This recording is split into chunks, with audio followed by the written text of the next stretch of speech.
hearing your voice on a microphone speaker situation. Okay, cool. Hi, everyone. Thank you so much for coming. My name is Sammy Jordan, and I'm a Senior Director at Kite Hill PR. We are an agile B2B tech PR firm working with lots of movers and shakers in the media and entertainment and ad tech industries. We are also the masterminds behind events like this Amazing Women in Media event, so thank you all so much for coming. Just some quick ground rules before we get started. To make sure we keep our panel to around an hour, but lose some of time as we've all discussed. We kindly ask that you just hold any questions until the networking portion afterwards. And reminder, please follow us on social at Kite Hill PR. We'll be covering and recapping the event.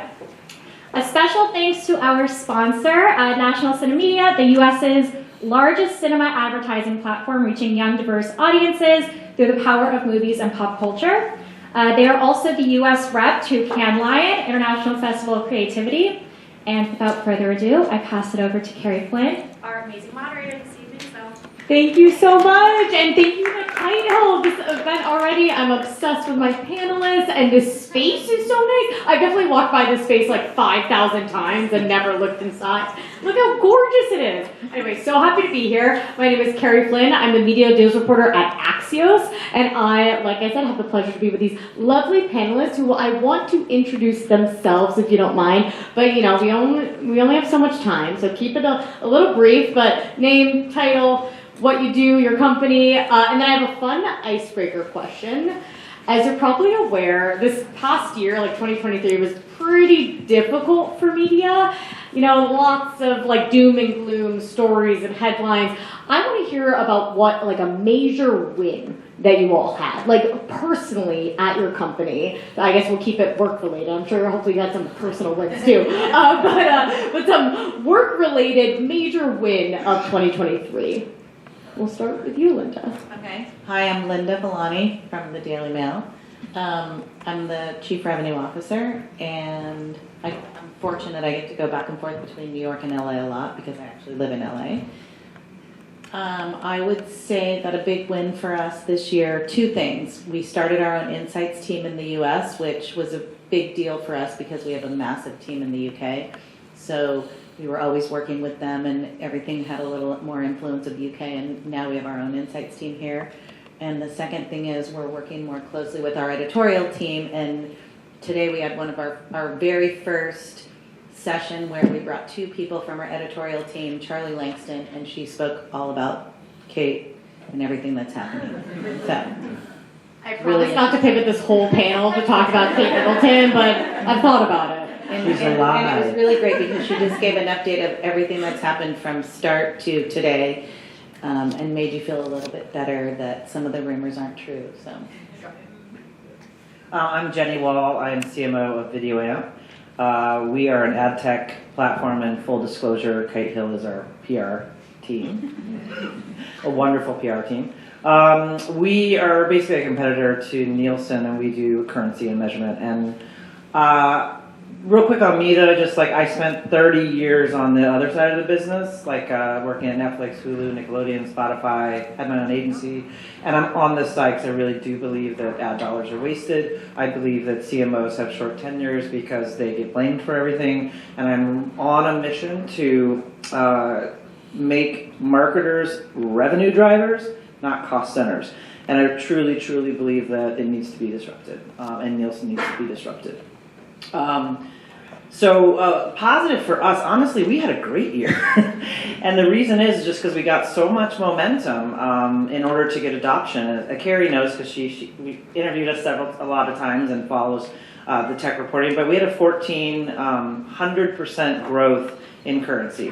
And we're going to do $1.3 billion in currency this year, and we're with 98% of the TV ecosystem, 11 of all the holdcos, and 1,000 advertisers. So while we are, you know, by any means, we're not saying this, we're going to take over Nielsen, but at least little by little, it's a multi-currency world, and we want to keep it that way and continue to have some more players. We champion change and competition in the marketplace, so it's just not monopolistic anymore. So that's me.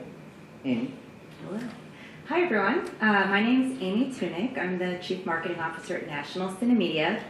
I won't say what we are because we're the sponsor, and Sam already said it, but we're the largest cinema advertising platform in the U.S. My big win, I mean, you would think there couldn't be a bigger win after Barbenheimer, but then you got a Q4 little present that just dropped into October called the Taylor Swift Eras Tour film. And that was probably the really big win for my business last year was, Taylor just announced at the end of her tour, and now I'm coming to the movies, and we had 6 weeks to sell it, and we had 32 deals and 12 new advertisers, and it was just a really big, exciting kind of surprise. So I would say that brought a lot of people to movies and the movie-going experience and the power of that.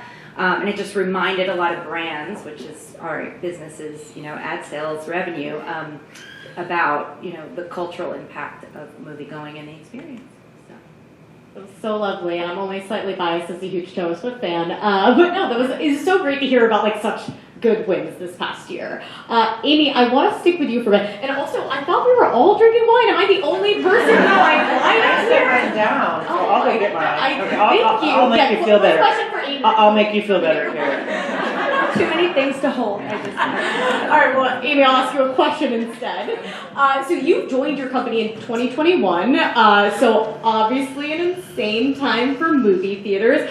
Walk me through how you navigated those concerns. And also, I guess I'm curious about why you even took that job in 2021 versus staying where you were. I always like a good challenge, so why not go to the thing that was just totally dead for years and resurrect it, and anything I did would be better than the year before. So I felt like it was worth trying. But no, thanks for that question. Yeah, so my background is on the creative ad agency side, and then in 2017 I pivoted into media, and I joined NCM as its first CMO in August 21. And you're right, my first meetings were, the 5 myths of cinema and how to get brands to understand that, COVID be damned, people are going to the movies, but it was still very COVID-y in August 2021. But then that Labor Day weekend, Shang-Chi came into the movies, and then that December, Spider-Man came, and more 18 to 34-year-olds went to opening weekend of Spider-Man in December when it was Omicron and all that happening, then watched the Super Bowl in February. So movie-going was really back, at least among the Gen Z and millennials, which is really what most brands care about. But I took the job because I really did want to be kind of a bigger fish in a smaller pond. I was really ready to kind of take on that leadership role, and it was a hard. I think only in the last year, probably Barbenheimer with Super Mario Brothers last year, and then Barbenheimer was kind of the turning point where everyone stopped saying the first question was, are people back in the movie theater? That's finally kind of died down, but it's been a bit. Yeah, it was tough. Yeah, I mean, as someone who's been going to the movie theaters, I can attest to that people go to movies. But I'm curious, can you, for the audience, I'm curious if you can provide a little more insight into, how you dispel myths like that, right?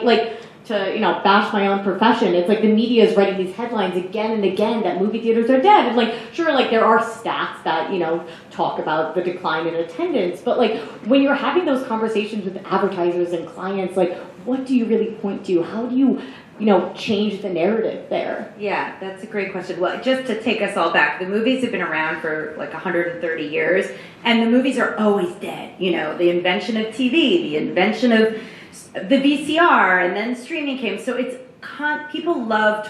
reporters love to write about the movies, and everybody likes a good, clickbait headline, but it's, they're back alive, they're dead, they're this good thing, the writers try, there's just constantly headwinds, and people love to talk about, how hard it is. And so I think that's just an ongoing narrative, COVID or whatever the issue is, but how you dispel the myths are just the data, right? The number of people going to the movies, and I was just saying this to Jenny, is sheer madness in terms of the scale. You don't actually need a blockbuster to look at the scale. We are crushing linear, obviously. And then, you look at even TikTok and CTV and Roku and Hulu, and the number of people that are talking about going to a movie and then going all at the same time, appointment viewing, and then talking about it and the word of mouth, that constantly is happening every weekend, no matter what. I mean, what's the last movie anyone, went to? I don't know. Did anyone see Dune 2 yet? That came out a couple weeks ago. Yeah. A couple weeks. I mean, it's, the numbers are there. The 73% of adults 18 to 49 are going to the movies this year. So the numbers are just massive. So I just lean into the scale. That's my way, my number one way of dispelling this. Jenny, you told me earlier that when you were at Hulu, which I don't think you said that you used to work at Hulu, if anyone's heard of that company, so that you guys loved advertising in movie theaters. And so I'm curious about, walk me through why that made sense. And I'm curious about, with what Amy just shared, you think it still makes sense as a good buy? All right. I do like it as part of that full funnel, kind of the top of the funnel marketing, because what we're selling at Hulu is an experience and entertainment. And I used to say, like, TV's so much bigger than a box on your wall. It's like an experience. And I feel like there's no better place than the movies and that huge screen. So creatively, we were able to create some really unique content. And some of that was, some of it was like behind the scenes stuff we do in the beginning part, and some of it was the full 60, second trailers. But it felt bigger. It felt very polished, I would say. And then also, this movie-going population is way more likely to buy Hulu. People that like movies because they like entertainment. So they over-index a lot higher. And I really liked NCM. I was good friends with Cliff Marks. Yeah. I know he's no longer there, but he was always very good to us as well. And would I do it again? I'll answer the question. I would. Thank you so much for saying that, because I told her if she didn't say that, I was going to launch into a sales. But I do just want to say one quick thing. During COVID, we made a concerted effort to not just be seen as top of the funnel in brand building, but to also be performance medium. And so we've really invested a lot in terms of our data. We have the largest data set of moviegoers in the country, and the way that we use that to deliver attribution and metrics, whether it's foot traffic or QR code scans or QR code. yeah, whatever it might be. So we're a full funnel solution for Well, that's why Amy's the CMO there. Now you're changing that to be bottom of the funnel stuff, which is great. Congrats. Well, I'm glad you guys are on the same page, though I actually wanted to see like a fight at the same time. I'd be like, actually, I wouldn't buy that because, well, Jenny, as you shared VideoAmp, and I know from covering the company for a while, I didn't tell you right before this, I actually read Variety wrote a big story about like the companies taking on Nielsen, and VideoAmp is one of them. And you've had so much success, but like, truth be told, VideoAmp is what, like 10 years now? Like, it's kind of old, right? It's still a startup, but like it's not. Nielsen is like an elderly man. So. But I'm wondering if you can share, like, since you've been a part of the company, like, how does a company like that stay innovative, stay a disruptor, be a startup, even as you hit age 10? I think the industry's constantly changing, right? So I just spilled my. I also spilled my. Yeah. Okay. Good. So I talk with my hands. Yeah. Lesson learned here. It's all. No, it's okay. It's already on me. It's always disrupting, right? So cookies are going away. We got to change identity, and we created Valid, which is a VideoAmp linked ID and identity and data. Meaning, if you don't have a good identity system with all the privacy issues coming up, and then the cookies going away, and match rates not actually, falling in the teens when we can do match rates of 70% of people's first-party data. I think we're just constantly disrupting what, and we're 10 years ahead of Nielsen. Nielsen, again, just created Nielsen 1. So we've got a ramp up we're a tech-first company versus a research-first company.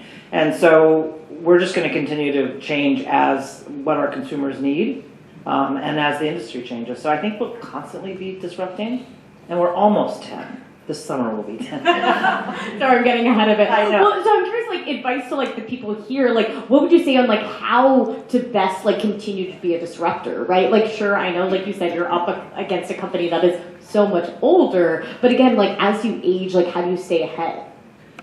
I mean, I'll give you a larger answer to that question, because I feel like this is my entire career. It's to be brave. And just to be curious. Like, I worked at HBO for 8 years. I promise this won't take that long. I know I'm old. But I worked there for 8 years, and then I I worked on a thing called Laramie Project about Matthew Shepard getting killed, obviously. I actually quit, and I started HBO out there because I thought there should be representation on television so gay kids wouldn't kill each other and kill themselves. I happen to be from the Midwest and a lesbian or queer, whatever they call it now. And so I started my own agency. It was a gay and lesbian marketing agency that I started, and I did that to help promote. And this was in 2002. Before I think I actually did one of the first RSS banner feeds. So I was a little ahead there, and I lost $40,000. And for 2 years, I didn't buy. I had to sell my car. I had to do everything. I was in my 30s. I had to move apartments, but I braved that out for another 10 years and had my agency. And then, I went to Netflix. And after that, I went to Netflix, and I was like, oh, I know what I'm doing. I went there, and I was like, I have no fucking clue what I'm doing. I've only been doing top of the funnel marketing. I'm trying to do in Brazil 80 different ads. I told you this at dinner, at the bottom of the funnel of what works. So I had to learn that really quick. I had to, I didn't know what I didn't know. And then I went to Hulu, which was awesome. And then I decided I didn't know the ear. I only knew the eye. And I wanted to know, why is the eye so valuable, but the ear is not as valuable?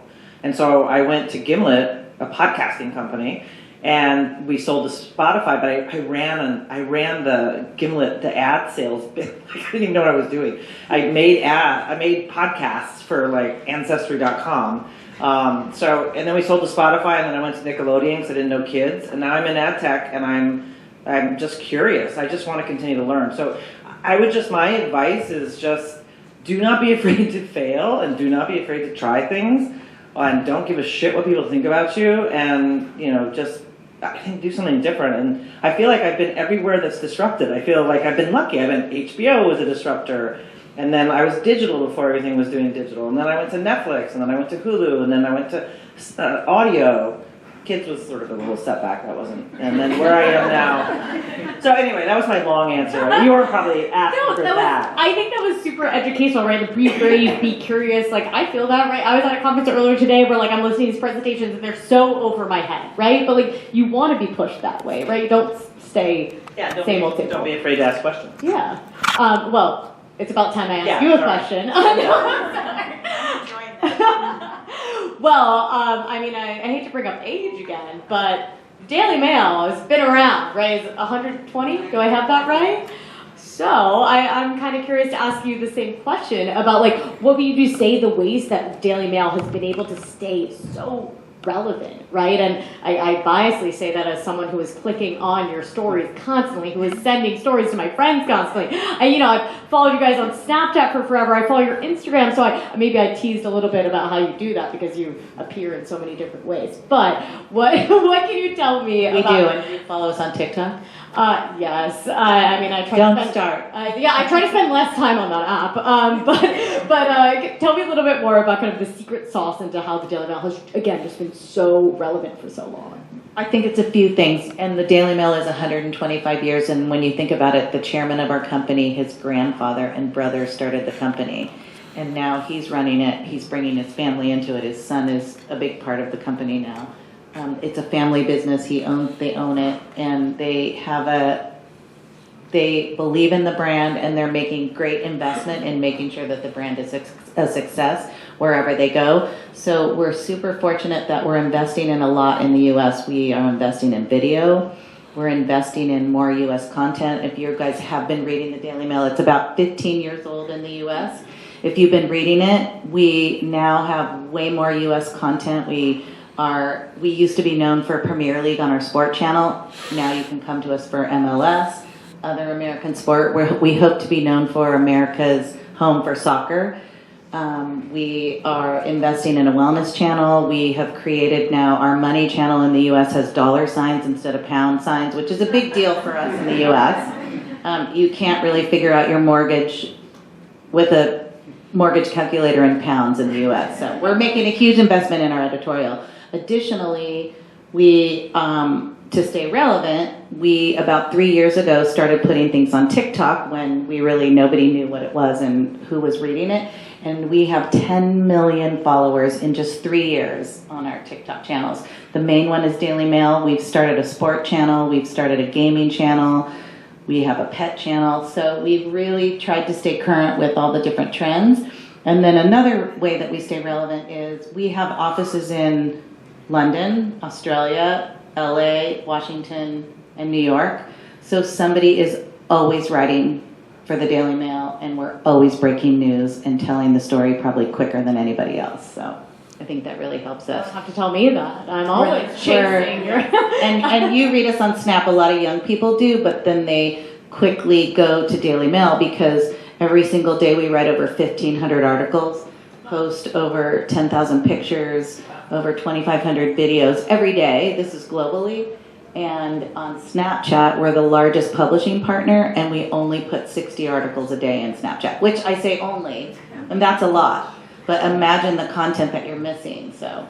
Well, thank you for calling me young, because I consume you on Snapchat. That's flattering. Thank you. But I do think we should put, when we have a new original programming slate for video coming this summer, and we should probably buy some ads on NCM. Or we could do And a then- barter deal and have like a Daily Mail segment sponsored by. Oh, I love that. And then do some data analysis for us. Deals. I will Deals analyze it. happening. You're the Yeah, media that's partnership. my beat. Wow. And then we'll have an announcement at Cannes together. Oh yeah. Full circle. I love this. Well, with all you shared, though, it does give me pause because, I've been around the media landscape for a decent amount of time. I've worked a lot of media companies. One in particular I won't name, but sticks out to me of like stretching yourself too thin.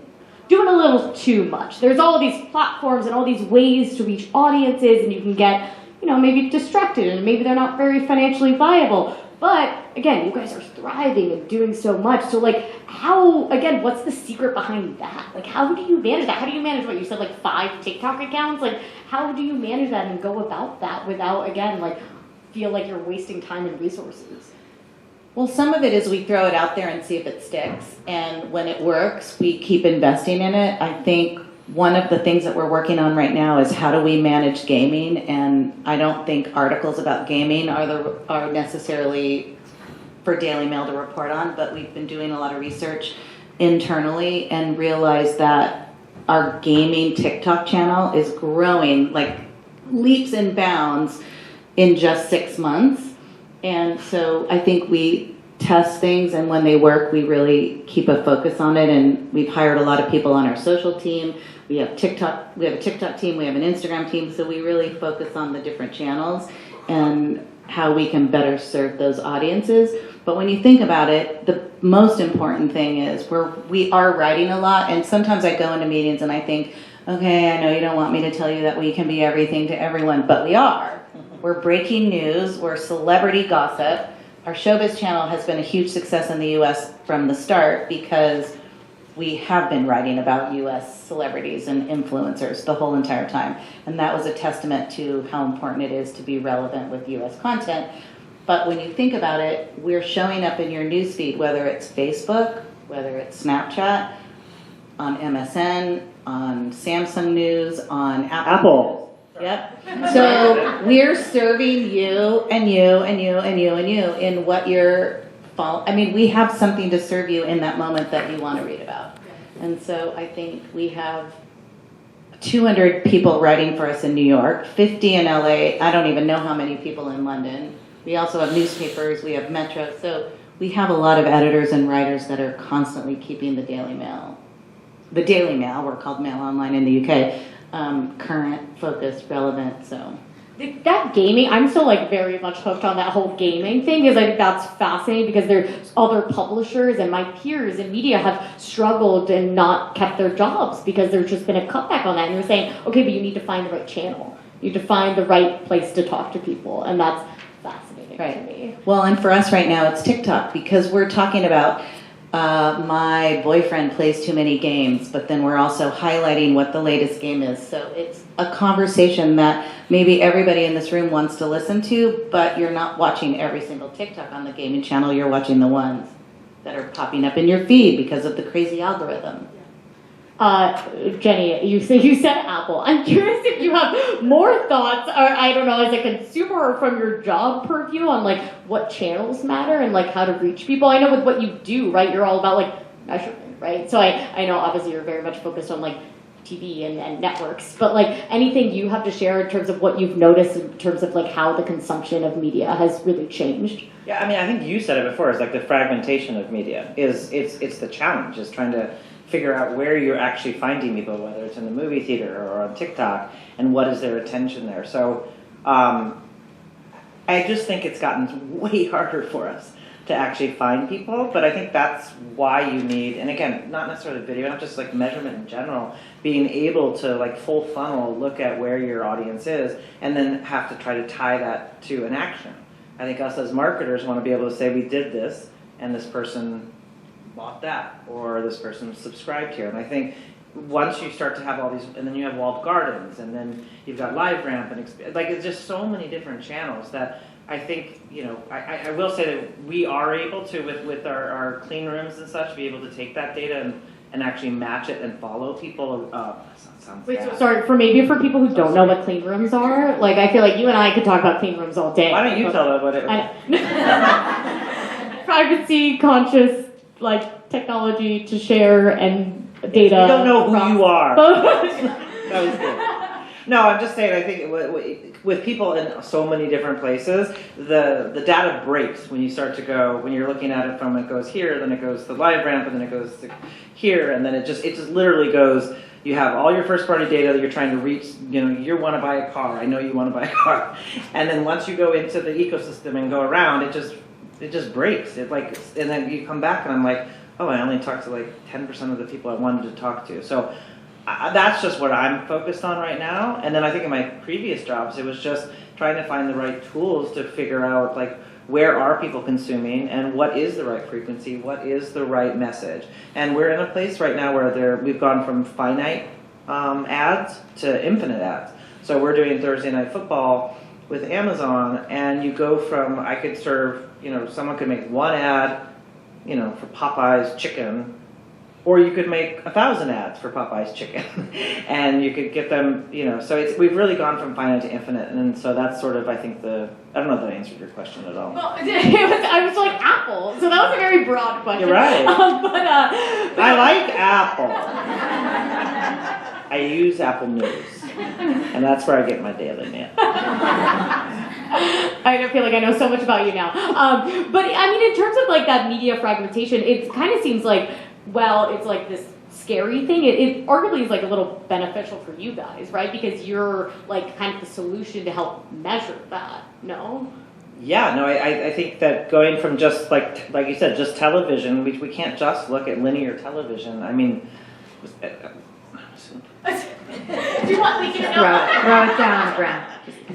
I mean, you see linear television going like this, right? And then all the streamers, which I was at, while everyone blindly chased them, they're like, oh, this is gonna make it up, and then they realize, oh shit, it doesn't make up the money. So I gave a talk at the ANA called How Advertising Will Save TV, because I really truly believe that all these different areas, that's where, if you notice all these AVOD or advertising video on demand are coming up versus SVOD, and people are pushing people into the AVOD tiers because the ARPU, the average revenue per user, is higher in the AVOD tier because you're paying a subscription fee and you're paying ads. So advertising, if we get it right across all these different channels, and if we give you relevant ads, better ads, like don't keep hitting me with the same ad over and over and over. It's not Blue, please stop. Yes, stop. All CTV, stop. Because it's like, literally, and that's what I said this last night, or the other night at our VideoAmp front. I just was like, we cannot bombard people over with the same ad over and over again because we're looking at reach frequency. So when you look at just reach frequency, then I'm just like, just to make my numbers, I'm going to run 10 ads in this show. And it's like, you know what? That's brand damaging. It's not only inefficient, but actually, I hate you now. Because I'm like, I already bought that fucking thing, and you're following me still. Like, so I think this is an opportunity for us as the fragmentation, as we go around and follow people, if you will. Like, it's really, if we get it right, we actually all can win. Like, consumers can win. They're getting ads that actually are relevant to them. And then advertisers win because they're actually reaching the people that they want to reach.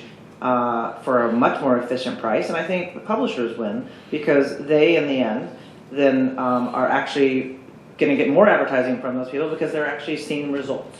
So I just think the fragmentation is interesting, and I think yeah, when you're only looking at linear television, and then also just when you're only looking at an MTA or an MMM model, they're all backwards. So a media mix marketing model is all like, hey, let's celebrate fourth quarter, and I'm in Q2 of the next year already. Like, why would I take a learning from Q4 to optimize my media plan in Q2?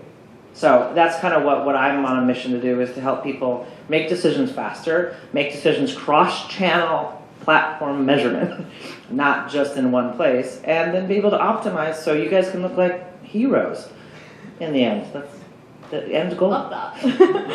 Amy, I want to go back to you about kind of the benefits and the challenges of media fragmentation. I know you talked about earlier about how like TikTok has benefited you, right? Because of you can like promote things, I guess. But at the same time, there's the whole like TikTok being like, people watch a movie a day on our platform. So like, why do you need movies? Because people are watching TikTok. I don't know. We don't need to make this all about TikTok. I'm just saying about like the ways that media fragmentation has affected your company. Yeah, well, Jenny said one word. It's where they're watching and if they're paying attention. And so we did a big study in attention metrics, which has been sort of a hot, buzzy thing in the media planning and buying world for a while. And it's kind of obvious, but lo and behold, at the movies, they pay more attention than they pay attention to ads on TV, on CTV, certainly on TikTok, Facebook, all the digital platforms, because at the movies, right, it's a 50-foot screen, they bought a ticket, they're totally leaned in, your mindset is they want to be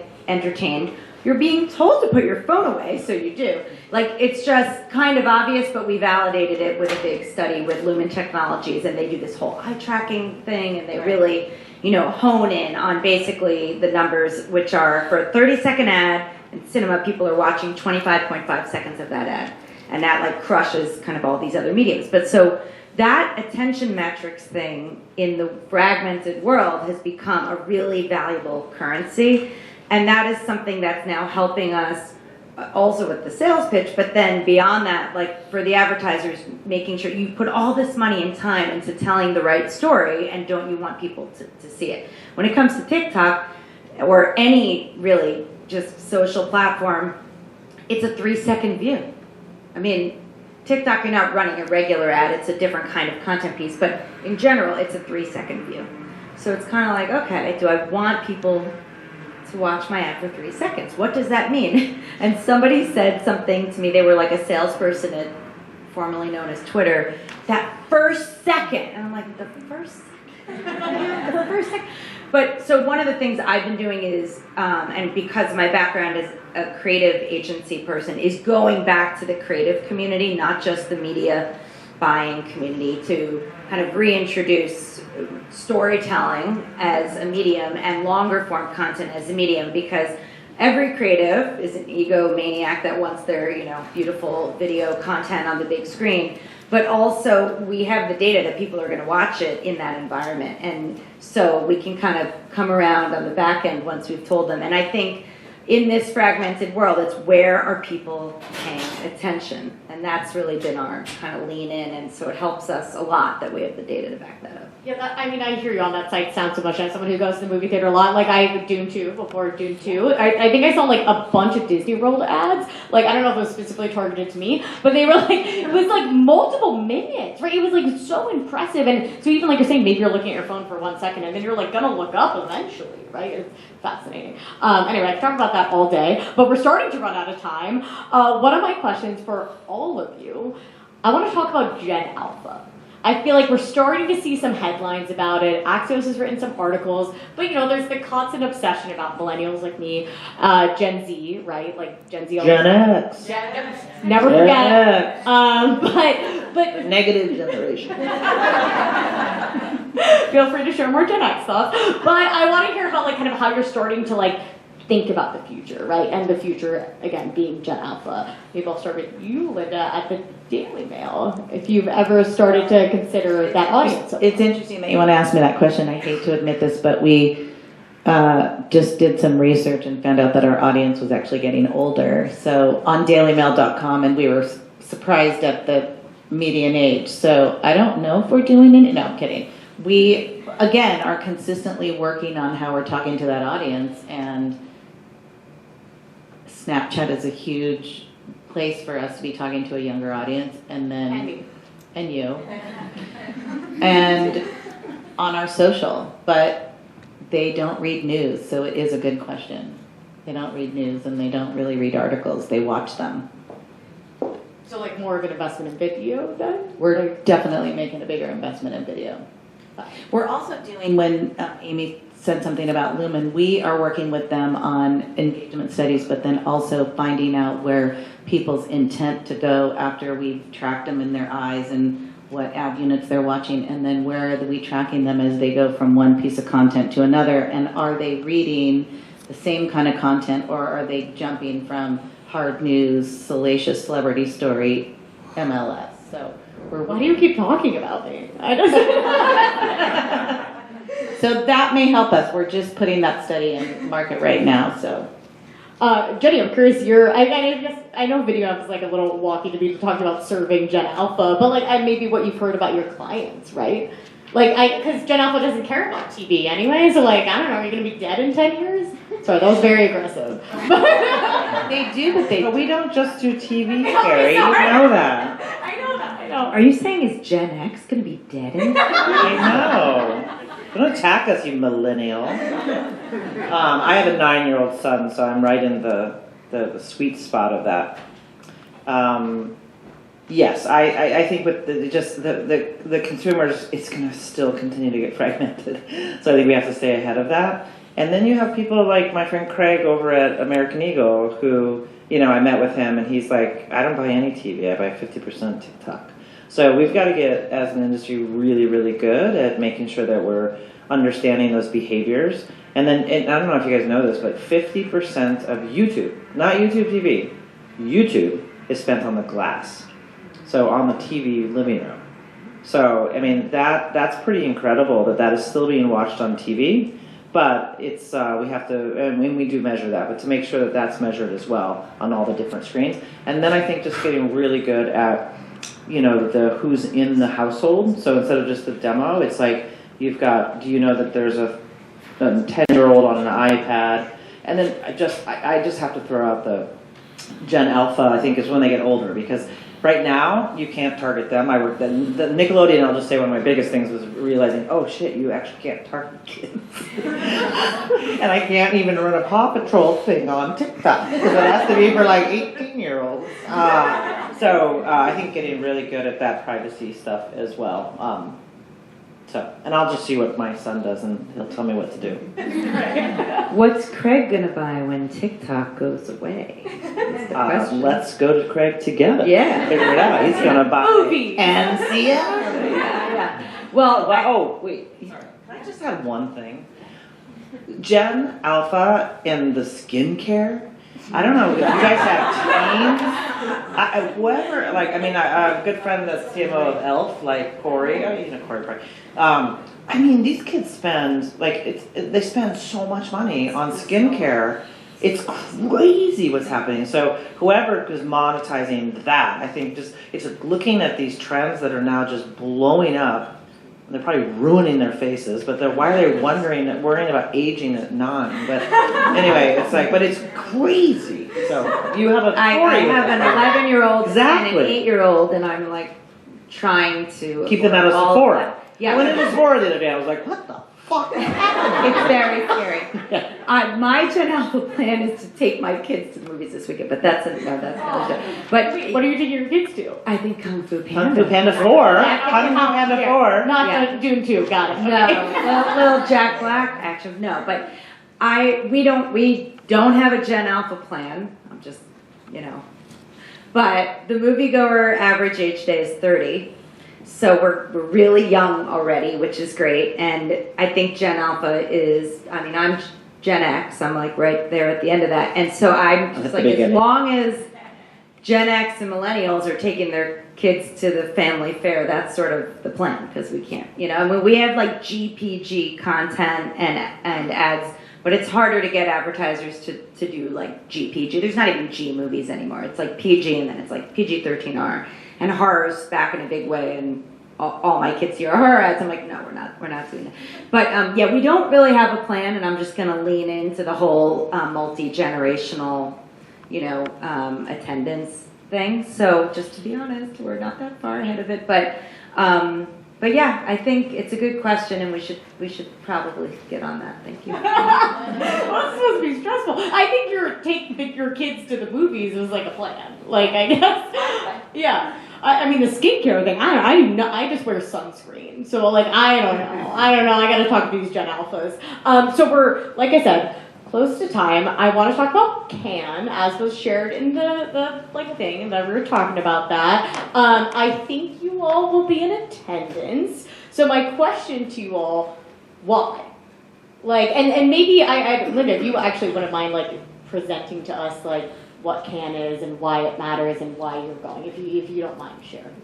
Well, one of the things when we had a pre-meeting that I talked about was I was surprised that Cannes is still on people's bucket list and how many people haven't been, and even at like very senior levels, every year they figure out ways or ask their management, I got to get there for various reasons.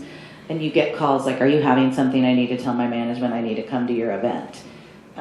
So I always think it's fascinating the people that still have it on their bucket list, but it's a massive place where everybody wants to be in the month of June. Very hot. And it's very, well, I don't think people realize that when they're thinking about getting there, right?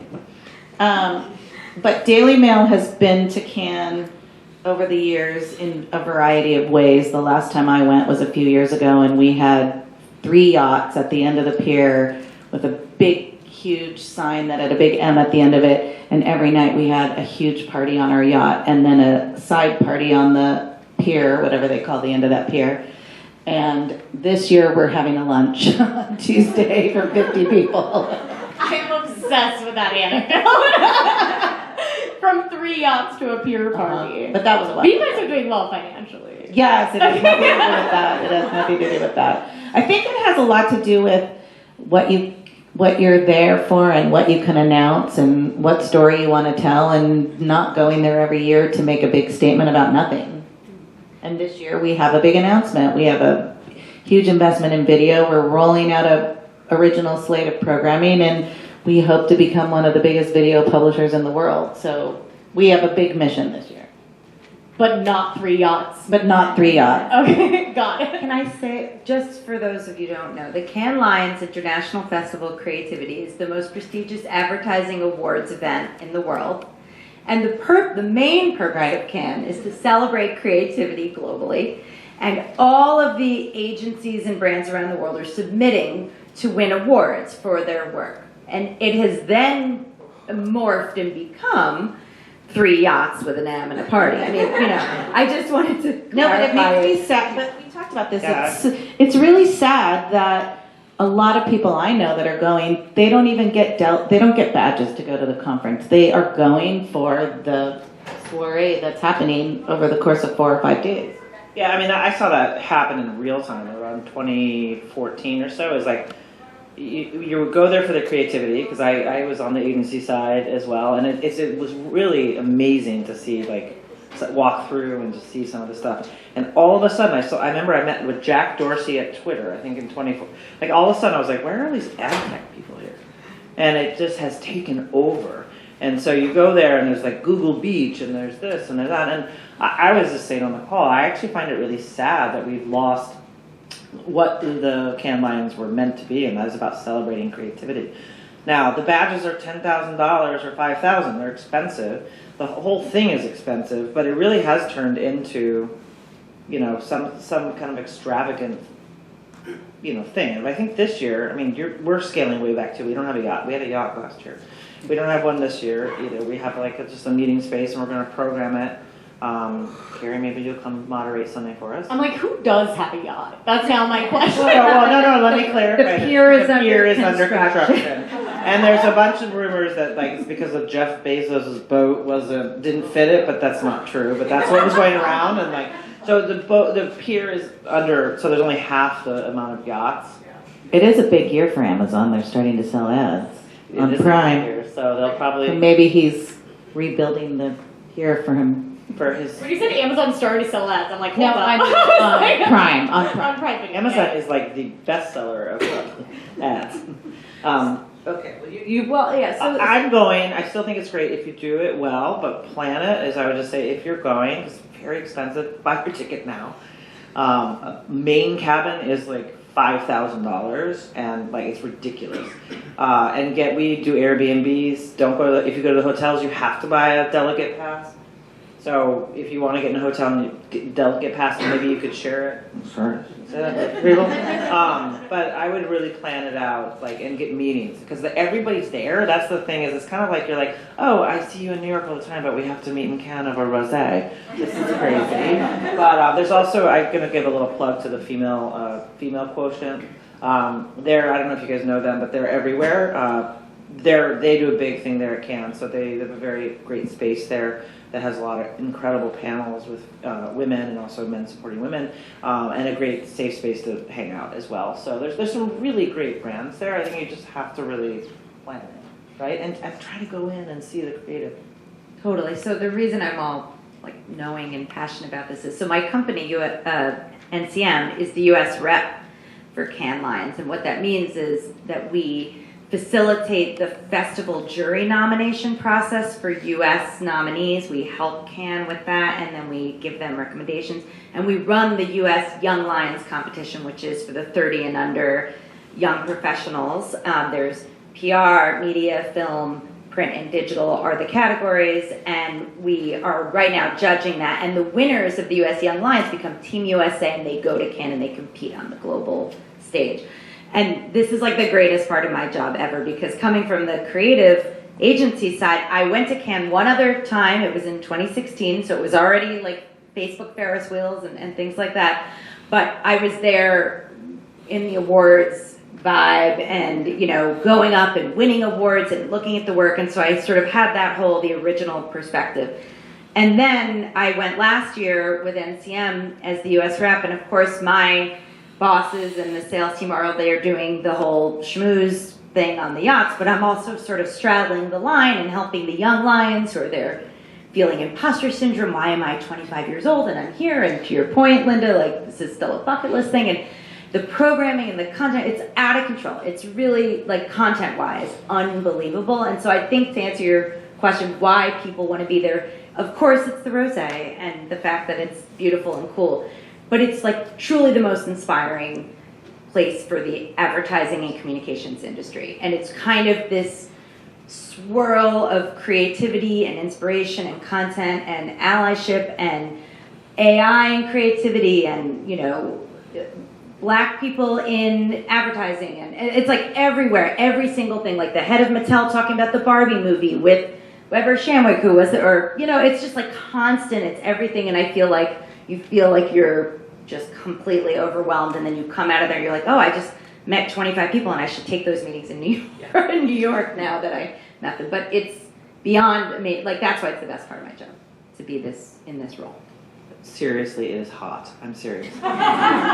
Bring, linen suits. Yeah, my suit's a little too thick. That was really inspiring, and I guess if it makes you all feel better, especially Jenny, it's like from chatting with attendees like now, I feel like there is that understanding that it has gotten away from the creativity, and so now companies I think are trying to be more purposeful about it and approaching it and being like, okay, if we're gonna sell our stuff, let's at least be creative focused, right? Yeah, kind of to add something to that. So I also Todd Kaplan, who's the CMO of Pepsi, he says crap in, crap out, which I love, meaning that even us, we could measure how ads do. But if it's a really crappy ad and it's not well done, it may not be the media you bought, it may be the ad. And so I think that we really need to get to content measurement as well, and it's something that we're working on. But do you really need a good friend of Vayner? I love that he had Wingstop was a brand of his, and he's reverse engineering the things he's learned in digital. So they have, I think Wingstop, I think they have a new chicken sandwich, and I think 72 and Sunny is their national buyer for TV, and 72 and Sunny made one spot and they ran it. So again, one spot, do I know if it hits everybody? And then the JT over at Vayner was like, well, they have 7 sandwiches, so why don't I make 7 different commercials, and I'm going to run them on TikTok, and then I'm going to see which one performs the best, and I'm going to put that on CTV and reverse engineer it. So I think there's just like we got to start to get really creative about that stuff. But creative still matters. I mean, like we both grew up in creative, and I don't know. Did you grow up in creative or media? I you're grew up in rep. media. Yeah. I was at an agency, and then I was at CBS, and then I went into sales. I worked at Entertainment Weekly for a really long time. Oh, maybe at HBO we were. Okay. Tom Morrissey. Yes. Yeah, Tom Morrissey. Okay. Dave Morris. Yeah. So anyway, I would just say that I think creative matters, and I think it's still like you got to have something engaging, and I think we have to continue to learn about that and measure that. But I feel like that was like very full circle for you, like when you say continue to learn, because that's also what you shared earlier about like that's been your whole through line in your The only career. way to live is to continue to learn. But I feel like also that's the perfect note to end on because we're pretty much out of time. But the good news is that we have plenty of time for some networking. So I'm sorry we don't have time for audience Q&A, but if you have questions, I think our lovely panelists will stick around for a bit, absolutely. and you can ask them your questions directly. So again, thank you all for coming, and thank you Kite Hill for having us. This has been so lovely. I'm excited to keep the conversation going. See you all at camp. Yeah, thank you, Kerry. Thank you.